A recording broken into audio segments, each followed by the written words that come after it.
Welcome to Networking RX, a podcast devoted to helping business professionals like you enhance your networking skills in order to become more proficient giving and receiving quality business referrals and improving the overall quality of your life and the lives of those around you. The Networking RX podcast is a production of AmSpirit Business Connections, an organization whose mission is to empower business success through networking. Picture this. You walk into a networking event, two people approach you. The first one, over the course of a conversation, says, I'm a business consultant. I help companies improve efficiencies and increase profitability. It's clear, right? It's fine. It's professional. But then 10 minutes later, it's gone. It's like writing in the sand, right? So run the sand in the beach, wave comes in and takes it out. Then a second person steps up to you and through the course of conversation shares, last year I met a business owner who was working 70 hours a week, missing his kids' games and still barely turning a profit. We worked together, changed 3 key systems in his business, and 6 months later, he was home for dinner every night and making more money than ever. If you know someone stuck in that grind, I'd love an introduction. Now, let me ask you this. Which one stuck? Which one could you actually repeat to somebody else? Which one would you refer? That's the difference between information and a story, being heard and being remembered. And today, we're going to unpack the difference. Today's guest is Sean Mabry. He's a ghostwriter and book consultant who helps purpose-driven founders tell the story only they can tell, with a background that spans copyright, email marketing, coaching entrepreneurs at the highest levels. Sean brings more than a decade of experience in turning ideas into influence. But what truly sets him apart is his lifelong commitment to storytelling, writing, acting, directing, and even studying under a screenwriting coach connected to multiple generations of Star Treks. And there's a lot of generations of Star Trek, if you're keeping track. Sean just doesn't help people write books. He helps them become really the hero in their own story and in the eyes of their audience. Sean, welcome to the program. Thank you, Frank. That was an awesome intro. Well, thank you. Yeah. You've spent your life immersed in storytelling, right?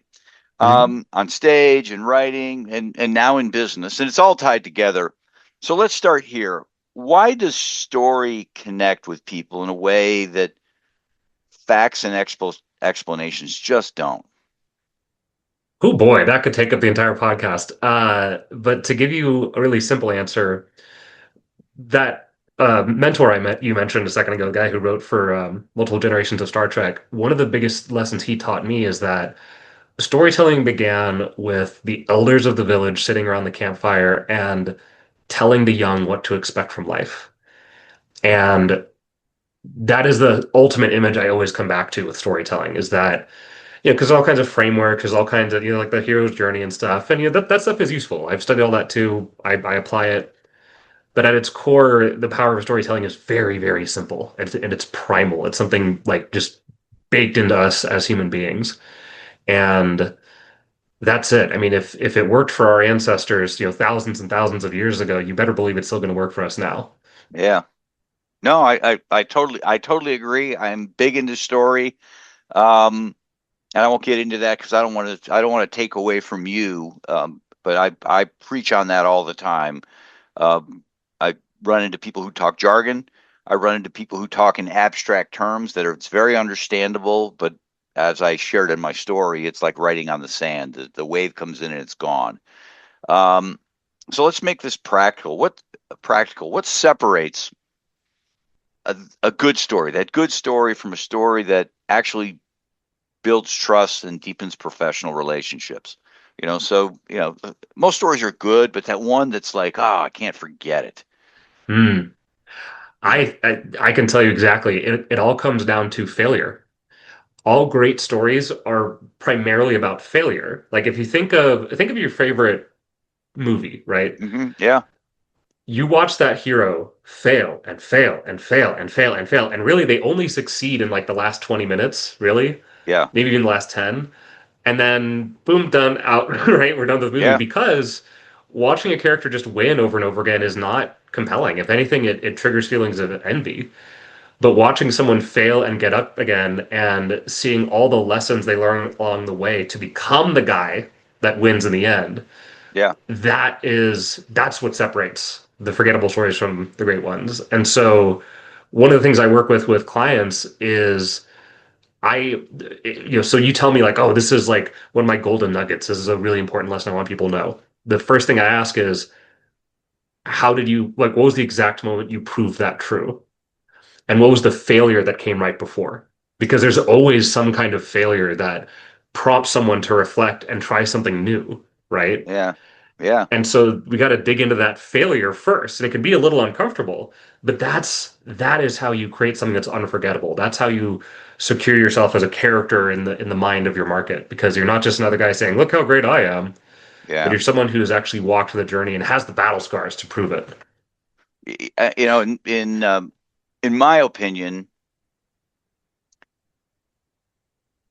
people who have those stories that are like, as you said, all I've done is won. I win and I win and I win. I'm Hmm. great. I'm seven digits. It's been 6 months. I've never had a problem. Hmm. I don't trust that, right? Right. Because that can't be true. Um, it can't be true. It's the people who have the setbacks and have kind of overcome those setbacks that, it's got to be believable, right? I was Of course. pushing a shopping cart last week, and now look at me, I'm in a rolls. Um, so, you're right, having that setback. You talk about about understanding what people truly want and what fears hold them back. How does emotional resonance show up in a business conversation without feeling manipulative? I mean, we think of stories, we think of movies and fiction, but the whole purpose of this podcast and what you're all about is really saying, okay, stories work. They don't end at the box office. Right. They're part of Main Street America, growing a business. And so, again, back to the question, this emotional resonance, how does it show up in those business conversations? Again, without feeling manipulative. And I think we've all had that feeling where it's like, okay, this kind of feels salesy. Yeah, I think one of the first steps there is to really pay attention to the story you're telling yourself before you try to craft and manipulate some story for the other person, because that ultimately will change the frame that you bring into the conversation. And I have a really good personal example of this. Please. So, way back when I first went freelance as a copywriter, I'd been working in-house for 4.5 years at that point. But when I went freelance, I had this massive spike of essentially imposter syndrome, because I'm like, oh my God, like I know I'm a good copywriter and I know I've done really good work at this one company, but now I'm up against people that have been freelancing for years and have worked with all these other clients, and know the like it's a whole different ball game being a successful freelancer versus just being an employee. And that was a huge block for me. Like I felt so out of place and wondering like, oh God, did I like make the wrong move? And one of the things that changed that was I started telling myself a different story. And for years, actually, my nickname was the feral copywriter, because the story I told myself, and eventually this became like the sales letter on my old website, was um, I went feral, right? Because part of the fear was, if things were going so great at that company, why did I leave? Yeah. Like I was terrified of somebody asking that, and thinking like, oh, well, did you get fired? And the truth is, I didn't get fired. I left because I knew I was ready to go free. Or it's like I believed in the moment I was ready to go Yeah. freelance.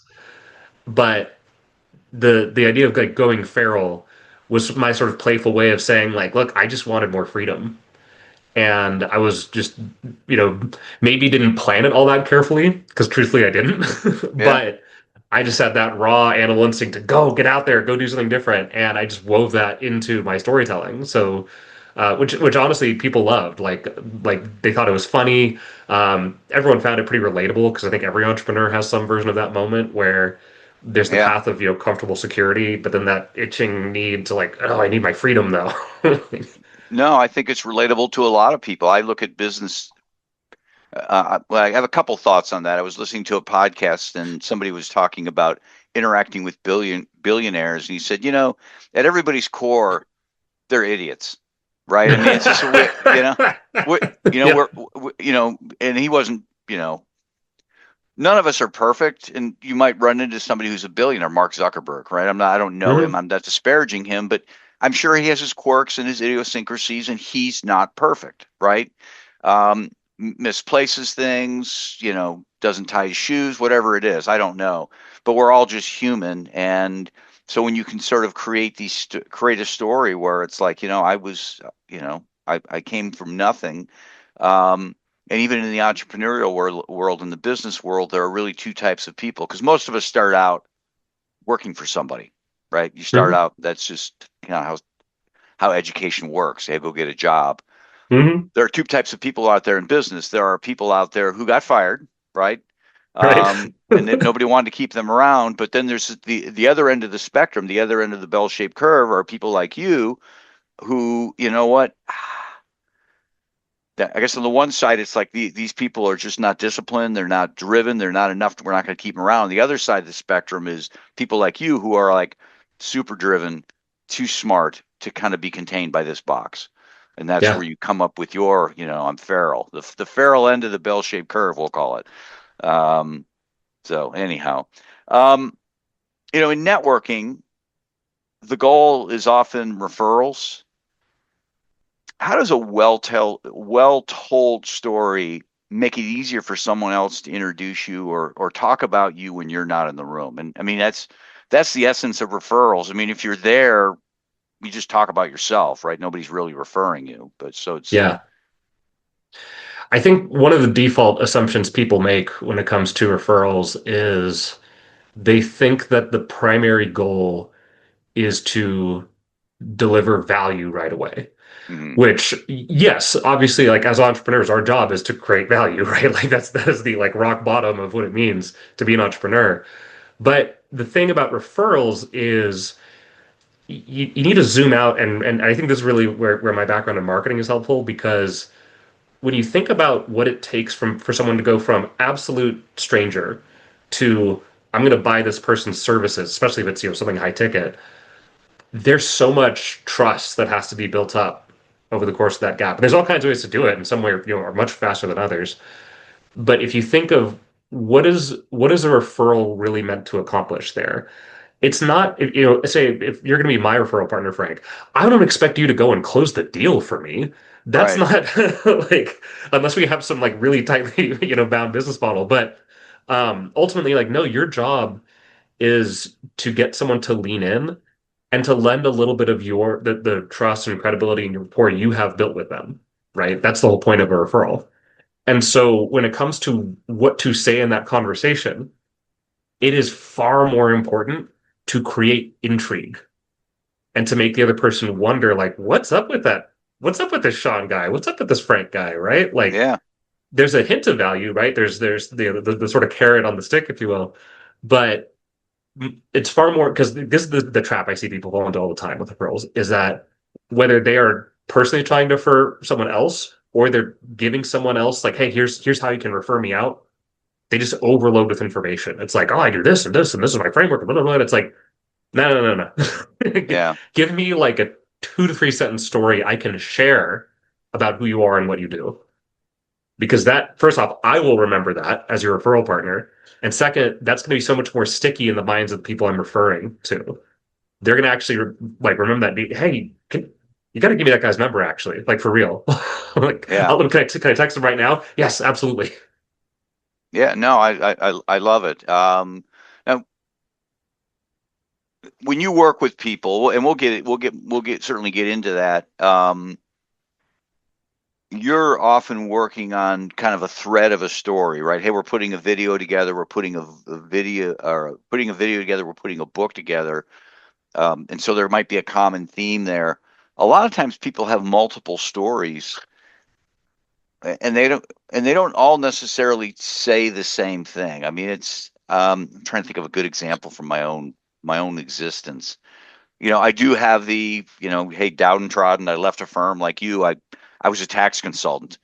I left because Hmm. I hated it, right? I could still be there and hating it, but I left all Yep. those years ago. Um, and so there was kind of a rags to riches story there. But then there are other aspects of story where um, I guess I'm not always going back to the rags part of it. Sometimes it's not riches to riches, but it's, okay, I was six figure, now I'm seven figure, right? And that's, I don't know. There are multiple stories within a story, I guess is what I'm getting at. Yeah. That actually is one of the core reasons why I have gone really deep into book writing and ghostwriting is that the format of a book is the ultimate excuse to put all those stories in one place. Yeah. Because compare that to something like, let's say I'm writing a VSL to pitch someone's services.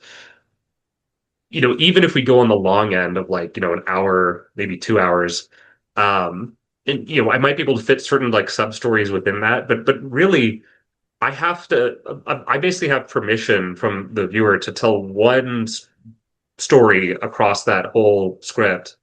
And it's got to be very tightly correlated to whatever the offer is at the end, right? Because Yeah. otherwise, it's going to feel like I'm wasting their time. It's going to feel like I'm meandering, and there's the real risk that they click off the video, right? Yeah.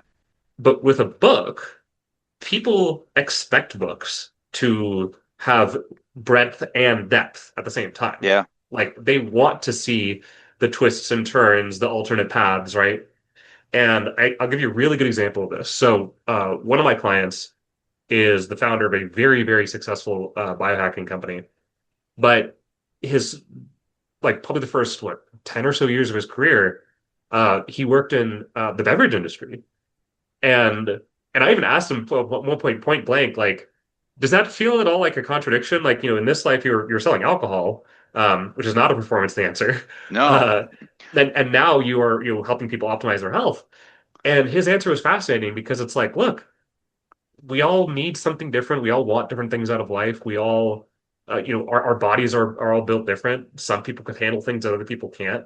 And that's actually a core part of his message is that he is the last guy on earth to say like, here's what I'm taking and you should take it too. It's like, absolutely not. Like the responsible thing is to take the smallest possible dose, one supplement at a time, be very careful and methodical with how you test things.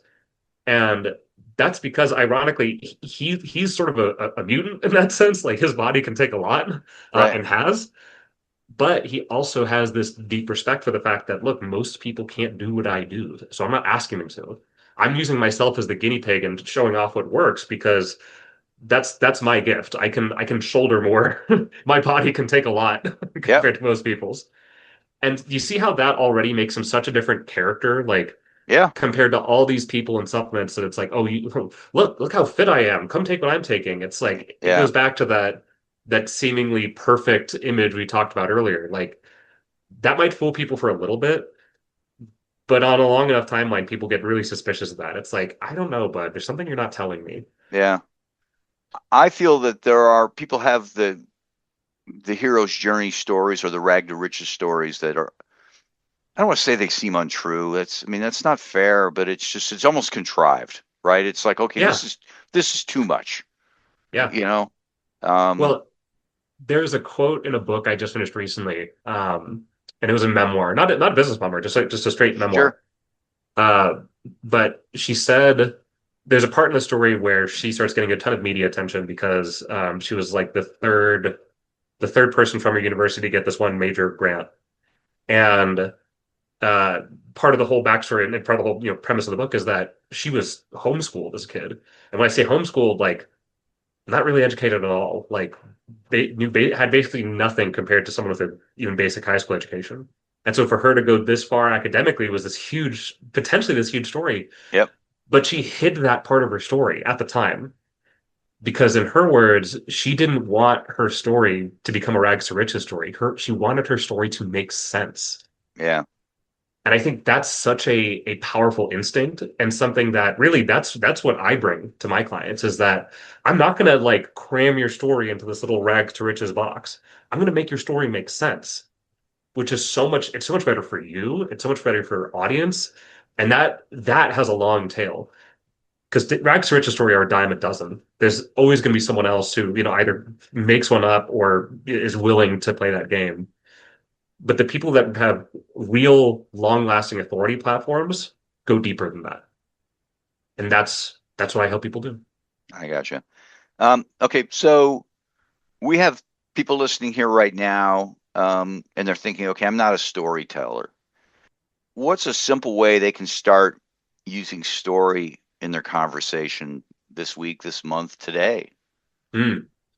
So this comes back to one of my favorite principles, which is the idea of story spotting. This is something I've been teaching for years because when people, even going to storytelling can be a bit of a leap if you aren't practiced. And so I say, don't even worry about storytelling quite yet.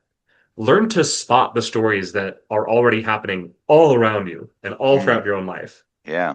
And one of the best ways to do this is, I refer back to this all the time. Dan Harmon's story wheel. So Dan Harmon's the guy who created Community, Rick and Morty, a bunch of other things that were really popular. And every writer's room he's ever run, he teaches them the story wheel, which is basically a very, very, very simplified version of the hero's journey. Because if you could actually go and read the hero's journey, that is a very dense book. Like that is complicated. But his is very simple because it basically there's 8 steps, and it really boils down to someone's in a place of comfortable normalcy. Some chaotic event pitches them out of that. They scramble to make sense of the new situation. They learn and adapt to it, and they come back to normalcy better and wiser. Yeah. That's it. If you anything that completes that cycle, no matter how small an event that is, that counts as a story. And so if you can just learn to spot those things, and it happens all the time, right? Yeah. In big and small ways. Oh, I totally agree. In my organization, I've got lots of different types of professions. I'll pick on one, realtors. Yeah. I tell realtors, every house that you help sell, there's a different story. Every time you help a Hmm. client, there's a different story. It might be moving into the same neighborhood, but it's for totally different reasons. And each of those is a story if you really want, if you stop and think about it. And some it takes work. It's like anything, it takes work. You've got to sit and you've got to look at things and okay, this makes sense. But I think we all as professionals have that downtime where we're driving in the car or we're sitting idly, waiting for a computer to reboot or whatever it is. Or we all have stories. Well, let's shift gears. Let's talk about your world, Sean. Let's talk about the clients you're looking to meet, how you help people. You certainly do ghostwriting, what that looks like. Um, and then certainly, how people can get a hold of you. Yeah. So my ideal client is a founder who is very mission driven, and it's important to write the book, yes, to expand their authority platform, but also to capture their legacy. Like that other client I mentioned a second ago is a perfect example because he lives just this amazing, fascinating life. Like we have to put that to paper somehow. Right. Um, and kind of a overlapping bucket with that one that I get a lot is people who they've been the sort of behind the scenes operator, or they've been like really deep in their industry, but they want to step forward and become the thought leader, and they need to have something that says like, hey, I'm not just good at what I do because there's plenty of people who are good at what you do, but I have something unique to share. And that's where the book comes in. Actually, my first ghostwriting client ever was a perfect example of that. He had built a very successful real estate business, and it was when he started turning around to mentor others in the space that he realized that actually just giving them the real estate knowledge is not enough. I actually have to go like 7 layers deeper and do the spiritual coaching that will get them ready to actually use this stuff because Right. that's what happened to me. And so his book is telling the story of all that and showing that, yeah, that's why. And he still does like, he still does real estate, still has like classic real estate coaching. But the primary goal of that book is to position him as a spiritual coach because that's what he realized his people need more than anything. Yeah. Interesting. Best way to get a hold of you. I know you provided your I, LinkedIn profile. yep. LinkedIn and Facebook, I'm super active on both of those. I Okay. answer pretty much every message. So And yeah, that's the easiest way to get in touch. I'll get that. I'll get those in the show notes. That's not a problem. Yeah.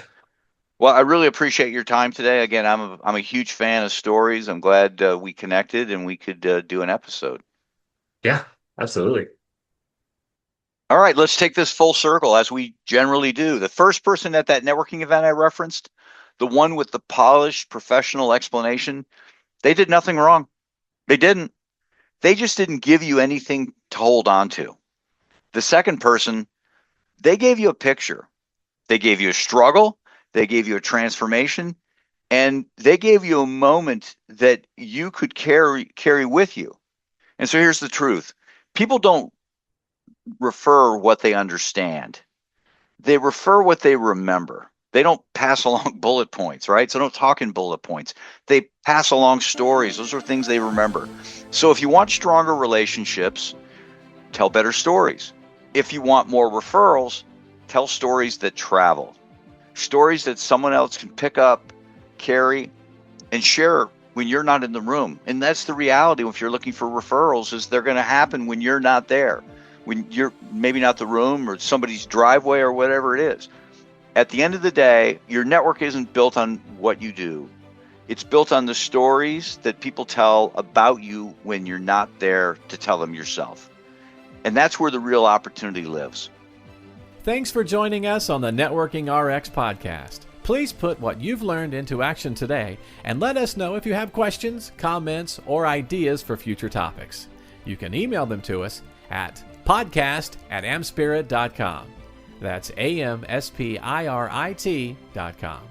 Finally, so you never miss an episode, be sure to subscribe to the Networking RX podcast through iTunes, Overcast, or however you receive your podcasts.